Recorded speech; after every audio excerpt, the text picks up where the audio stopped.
আসসালামু আলাইকুম রহমতুল্লাহ বরকাত। প্রচুর গরম ভাই, আজকে 48 ডিগ্রি তাপমাত্রা। এই বোতল একটা শেষ, আর একটা প্রায় শেষ হবে, এটা শেষ। এরকম প্রতিদিন 10 ঘন্টা ডিউটি করলে, 12 ঘন্টা ডিউটি করলে 4 বোতল পানি লাগে। প্রায় 8 লিটার থেকে 10 লিটার পানি খাই প্রতিদিন। তারপরেও ভাই এগুলো ফ্রি না, অবশ্যই আপনারা জানেন যে এই দেশে তেলের দামের চেয়ে পানির দাম বেশি। সুতরাং একটা পানি প্রায় 2 রিয়াল করে নেয়। প্রতিদিন 10 রিয়ালের পানি খাই।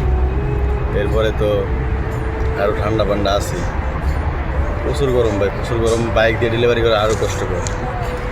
রাস্তার যে তাপ, এসির সৌদিদের গাড়ির যে এসির ভাব পুরোটা এসে শরীরে লাগে, দাঁড়ায় থাকা যায় না কোথাও, খুবই সমস্যা। আলহামদুলিল্লাহ, আল্লাহ যেভাবে রাখে, সে যেভাবে রাখছে আলহামদুলিল্লাহ ভালো রাখছে।